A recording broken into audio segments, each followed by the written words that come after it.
Amigos queridos, nesta manhã luminosa em nossas vidas,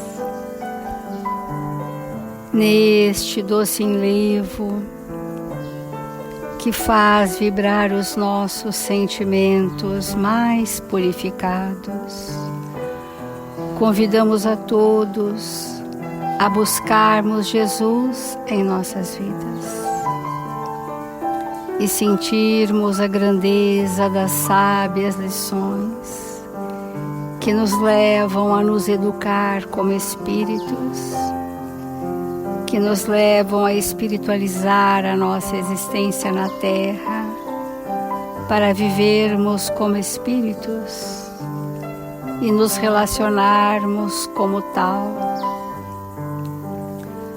Amigos queridos da vida maior, diletos mensageiros do Cristo na Terra, possam ser conosco uma vez mais nesta manhã, para derramarem sobre nós as suas vibrações esperançosas e tão convidativas a darmos um passo a mais pelos caminhos seguros do Evangelho de Jesus.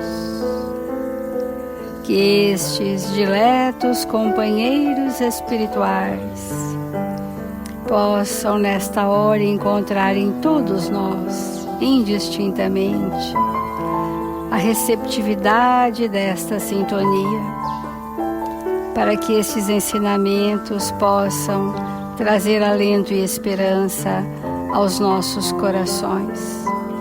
Assim, Mestre amado, entregando-nos a este momento com felicidade e paz em nossos corações, iniciamos as reflexões desta manhã.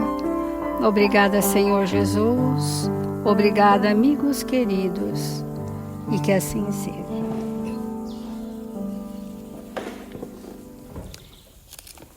Do Evangelho segundo o Espiritismo, capítulo 9, Bem-aventurados os brandos e pacíficos.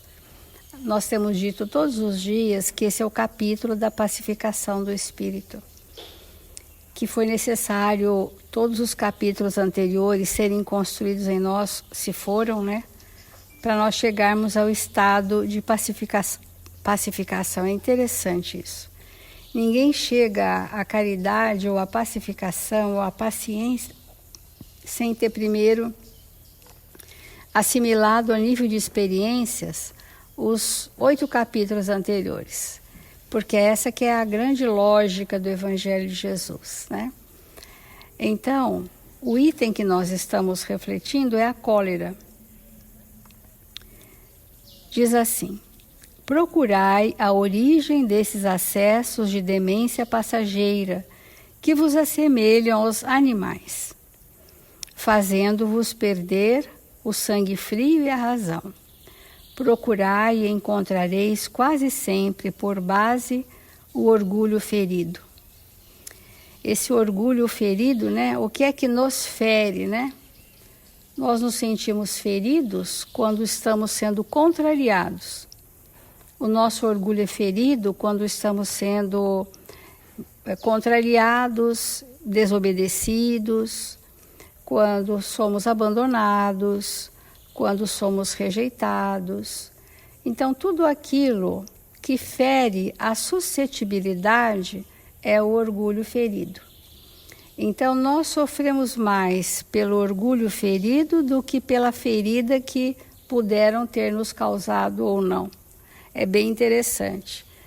Quando uma pessoa passa por um sofrimento, muitas vezes ela não está sofrendo pela causa da dor, ela está sofrendo pelo orgulho ferido, porque ou ela foi desobedecida, ou foi contrariada, ou não foi aceita. E assim, tudo aquilo que constrange a nossa personalidade, naquilo que são os nossos desejos, porque isso é o orgulho ferido. Então, quando o Evangelho fala que nos assemelhamos aos animais, qual a diferença entre o homem e o animal? Vamos pegar os mamíferos superiores, que já estão bem domesticados. A diferença é o pensamento contínuo, que os animais não têm. Eles reagem da forma que sabem reagir para se defenderem. E quando nós não temos uma estruturação de pensamento, nós não temos o senso moral desenvolvido. Né? E o senso moral, senso, razão, juízo, né? E moralidade. Porque é o senso moral construído que vai ser o reagente aos nossos impulsos primitivos. Ele não vai ser só um freio, vai ser um reagente que gera modificações nesses conteúdos. É diferente eu me conter e implodir.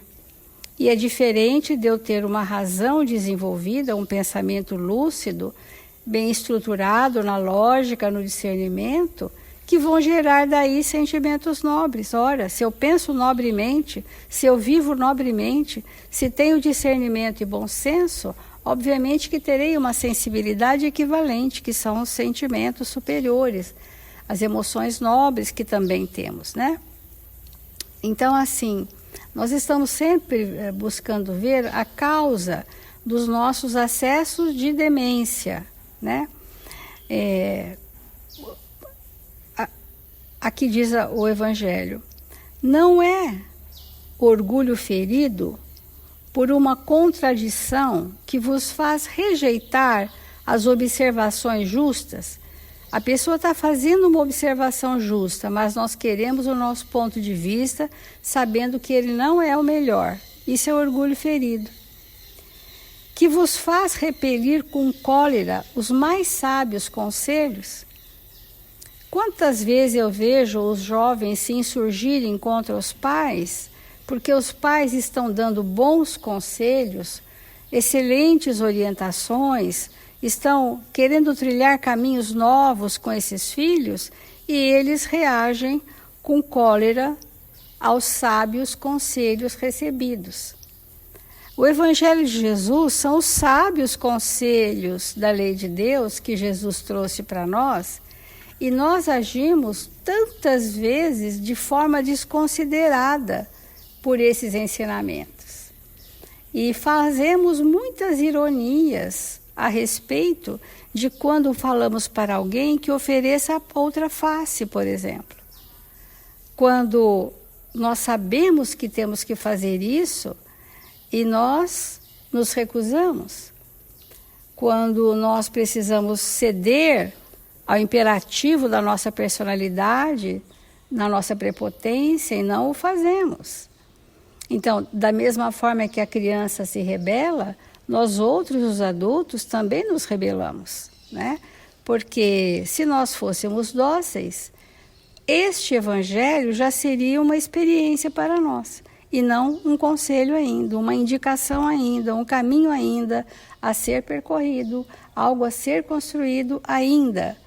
10.000 anos que estamos nessa peleja, né, grande, né? Porque mesmo antes de Jesus, sempre houve os seus prepostos que reencarnaram sinalizando o bem para nós, né? As próprias impaciências que causam as contrariedades, frequentemente pueris, prendem-se à importância que se atribui à própria personalidade. Então, orgulho ferido é sinônimo da importância que eu dou à minha personalidade, onde eu quero que seja prevalente o meu ponto de vista, a minha opinião, acanhada e míope, distante da verdade, mas que eu quero que prevaleça. Esse é o orgulho ferido, né? Então, a importância que se atribui à própria personalidade, diante da qual se crê que tudo deve se dobrar. Então, é assim, né? É um estado de demência, né? Você achar que as pessoas têm que se dobrar ao seu mando, que está distante da caridade, por exemplo, distante da benevolência, distante da paciência e anos-luz da resignação. Então, nós vamos trazer uma lição do Emmanuel, no Palavras de Vida Eterna, que vai falar sobre o equilíbrio, em louvor do equilíbrio.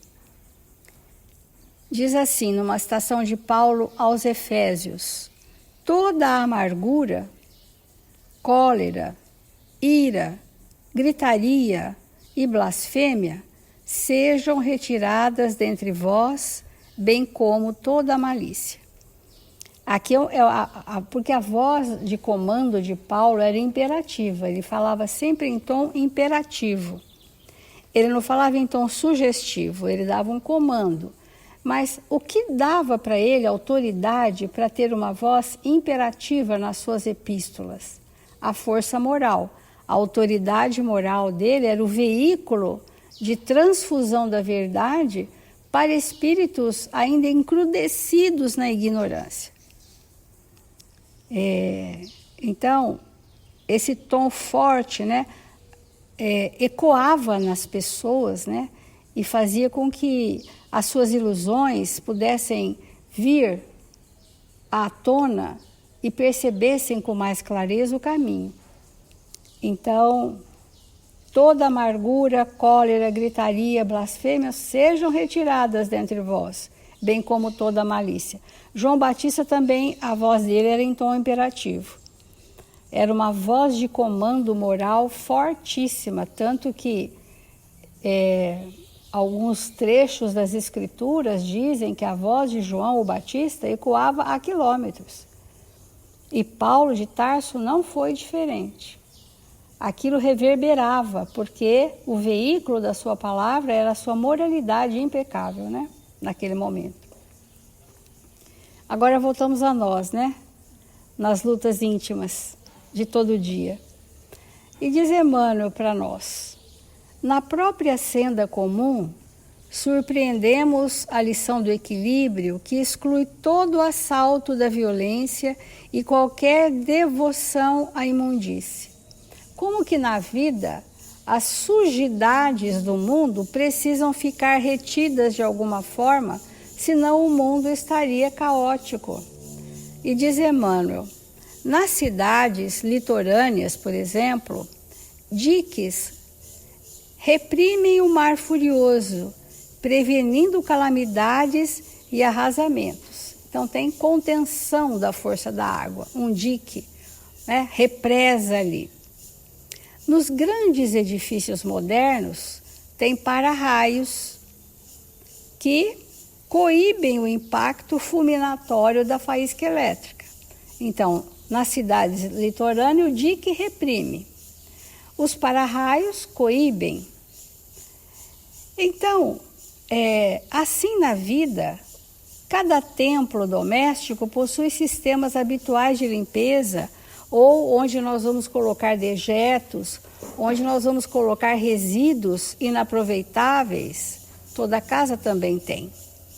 Mas quando, olha a analogia que Emmanuel faz, quando nós explodimos em irritabilidade, raiva, cólera, ira, essas sujidades morais que estavam até um certo ponto retidas ou reprimidas, cada templo doméstico possui sistemas habituais de limpeza.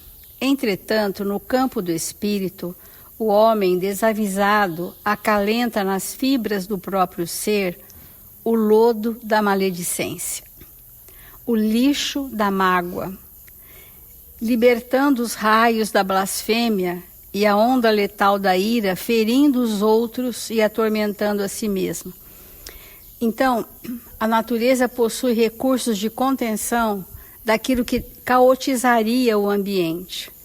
E nós, às vezes, não dispomos de recursos de contenção desse lixo da mágoa, por exemplo, o lodo da maledicência. Então, nós podemos chamar hoje, na evangelização de espíritos, a palavra filtros. Então, nós não podemos fazer uma reflexão sobre a cólera sem entrarmos nesse território dos filtros. Os filtros não são barreiras de contenção, são recursos morais de transformação. Então, vamos dizer, o primeiro filtro importante para o espírito é o conhecimento da verdade. O espírito que é dado ao conhecimento, ele tem uma razão mais expandida. Um outro filtro é o sentimento. Vários sentimentos vão formando um tecido, uma trama vibratória que se interpõe entre o impulso e a consciência. E olha que interessante, vêm as dificuldades do nosso passado, ao encontrarem a consciência, na consciência, bom conhecimento da verdade e sentimentos bem estruturados, aquele lixo moral que aqui Emmanuel diz, ele se transforma. Ele não fica só retido nessa malha de bons sentimentos. Tem um reagente, que é o trabalho no bem, que vai interferir nessas energias deletérias do nosso passado, para que a gente possa construir um novo presente. E essa dinâmica é espetacular, se nós trazermos para a aplicabilidade do nosso momento de vida, nós vamos dizer assim: as minhas reações intempestivas, mesmo que sejam mudas e implosivas, é a ausência de uma aquisição moral que eu não tenho. E eu preciso entender qual é essa aquisição moral para eu estar lutando bravamente por construir essa aquisição, porque esta aquisição ou este sentimento específico é que vai dar a reação de mudança do impulso. Porque às vezes a pessoa tem outros bons sentimentos. Porque a cólera, diz o Evangelho, ela não neutraliza o bem que nós já temos. Ela esconde, ela não modifica o bem que nós já temos, mas ela não deixa que esse bem apareça. Mas por quê? Porque tem um ponto, e esse é o ponto que nós viemos trabalhar nessa existência, cada qual de nós um. Qual é o valor que eu vim desenvolver nessa existência, que esse filtro faz ainda porosidades tão grandes e que as minhas imperfeições morais prevalecem? Porque não é genérico, é específico. Alguém vem trabalhar, por exemplo, o filtro da honestidade. Outro vem trabalhar o valor do trabalho. E assim sucessivamente. Para eu entender onde está a minha porosidade, essa lacuna através da qual esses impulsos vazam. Vazam de forma que eu não tenha controle ainda. E se de todo eu seguro, eu arrebento as fibras sutis do meu perispírito, com graves lesões. Então, é essa reflexão que nós gostaríamos, e encerrando aqui, à frente da irritação, do desalento, da agressividade, da injúria, oferece o dom inefável de tua paz, falando para o bem ou silenciando na grande compreensão, porque em ti, que guardas o nome do Cristo, empenhado na própria vida, o reino do amor deve começar. Então vamos começar a edificar aquilo que ainda está carente em nós.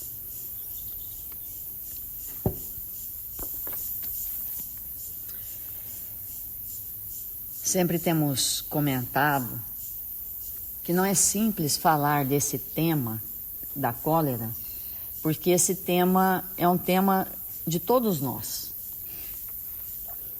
Nós ainda temos isso dentro de nós.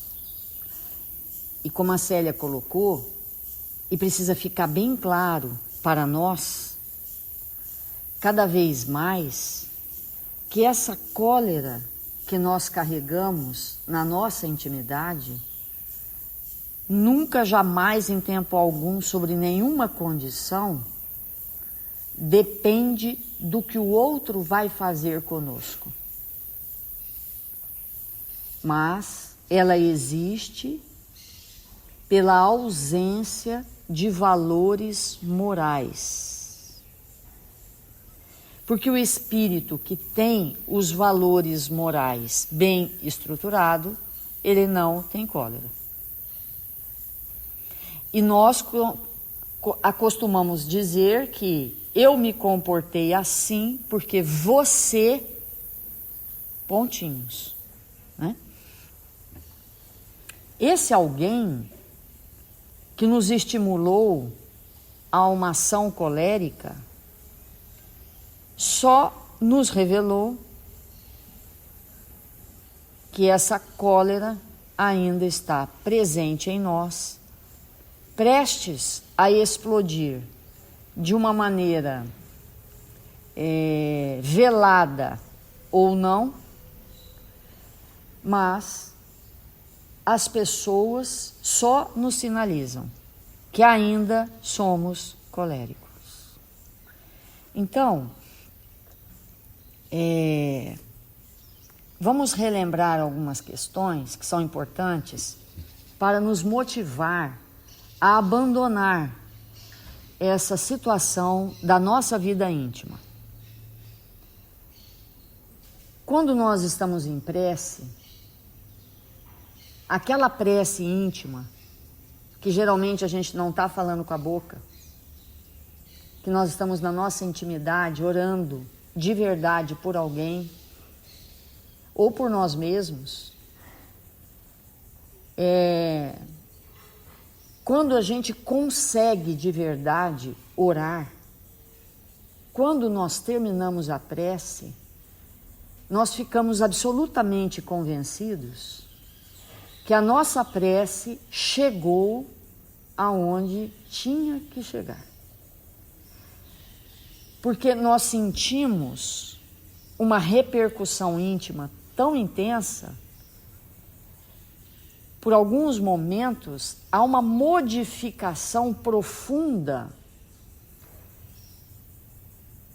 no nosso perispírito, nas nossas vestes espirituais, e nós nos sentimos muito melhores do que somos. Porque naquele momento que nós fazemos uma prece, todos nós sabemos que o fluido cósmico universal é o elemento pelo qual o nosso pensamento caminha. É através do fluido que as nossas emissões alcançam outras mentes, outros corações. Então, no momento que nós fazemos uma prece, pedindo intercessão, aquele raio mental, aquela onda eletromagnética, alcança aquele espírito que nós estamos suplicando auxílio. E na hora que aquele espírito recebe a nossa súplica, ele emite para nós uma resposta. Igualmente silenciosa. E essa resposta que a gente recebe, que nos faz momentaneamente, nos coloca num estado alterado de consciência, e as nossas vestes espirituais ficam levíssimas, ficam luminosas, porque nós recebemos aquele quantum de energia superior, de alguém que captou o nosso pensamento, naquele momento se ligou a nós, e por uma fração de segundo, porque a gente não consegue nos mantermos nesse tempo nessa vibração muito tempo, né? Mas por aquela fração de segundo, nós sentimos um bem-estar inenarrável. Emitirmos aquele pensamento, alguém capta e diz na nossa intimidade: eu ouvi e vamos agir. E estamos juntos.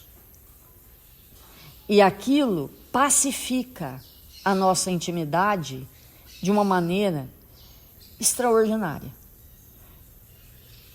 Todos nós somos capazes disso, todos nós indistintamente, independente do nosso grau evolutivo, somos capazes disso.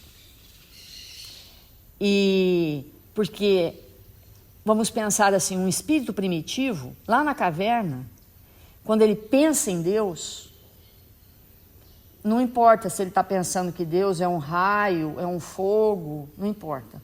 Quando ele pensa, ele entra em ressonância. E ele absorve daquilo que é divino.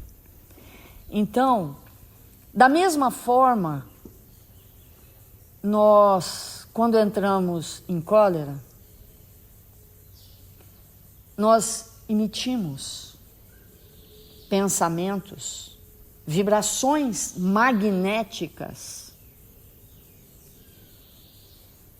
que recolhem dos ambientes mais difíceis do mundo, seja esse ambiente físico ou não físico ou extrafísico, aquelas mentes que ressoam conosco naquela hora e nos capturam.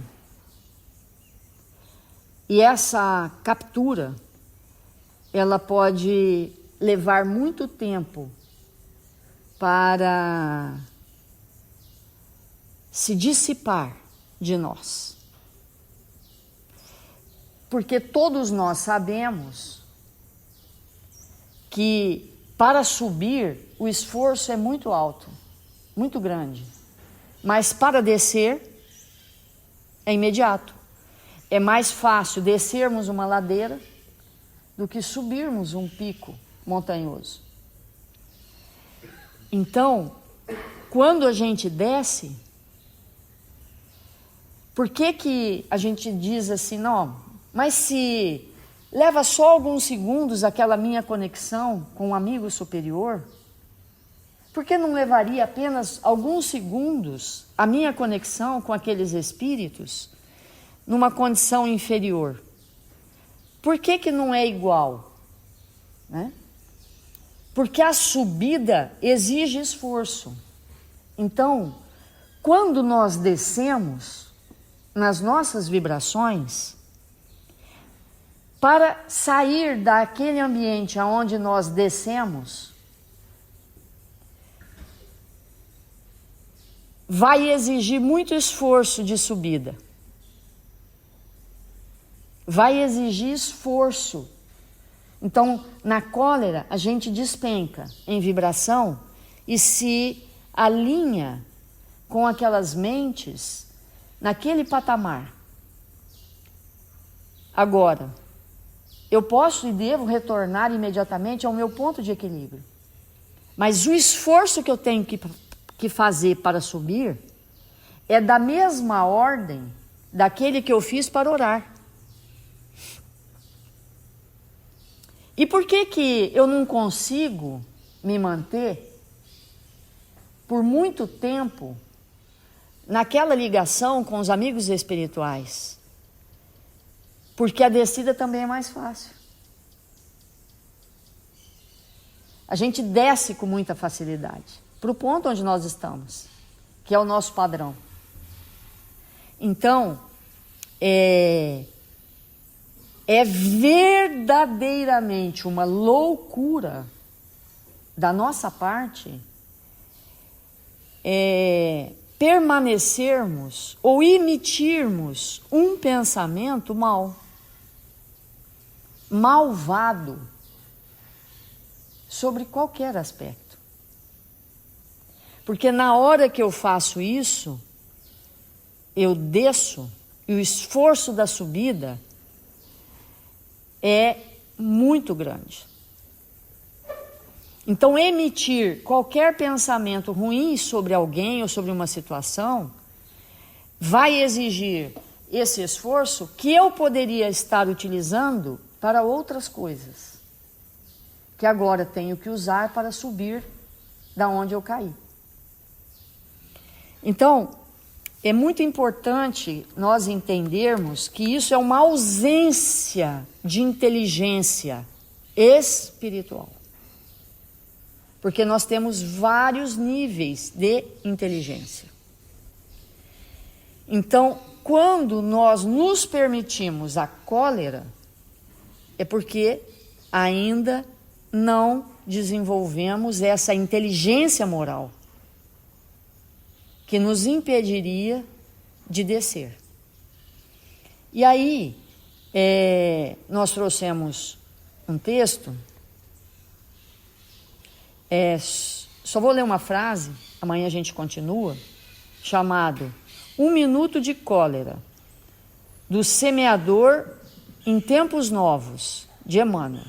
Ele diz assim: 1 minuto de cólera pode ser uma invocação às forças tenebrosas do crime, operando a ruptura de largas e abençoadas tarefas que vínhamos efetuando na sementeira do sacrifício. Vamos deixar no ar essa frase e amanhã retomamos a ela com as explanações. Vamos fazer a nossa prece.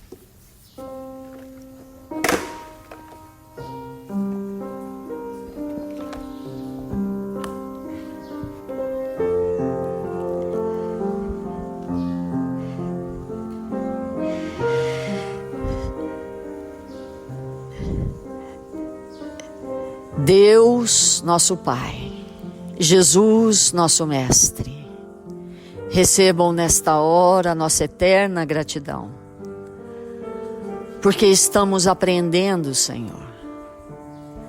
Estamos desejosos a absorvermos destas lições de vida eterna e nos fazermos espíritos melhores, sintonizados com o bem e com a verdade. Que o Senhor possa nos proteger, nos envolver em vibrações felizes, socorrendo todos os nossos irmãos registrados nos cadernos de vibração da nossa casa. Que eles possam receber nesta hora a presença solene destes espíritos que sabem nos erguer, que sabem nos envolver com esperança, com bom ânimo, com saúde, que possamos nos libertar das dificuldades íntimas e nos tornarmos espíritos melhores. 1000 vezes obrigado, Senhor, por ter nos ofertados as nossas tarefas mínimas, que nós possamos executá-las com alegria e bom ânimo, para nos tornarmos espíritos mais lúcidos, mais amorosos, e que o Senhor nos abençoe, hoje e sempre. Que assim seja.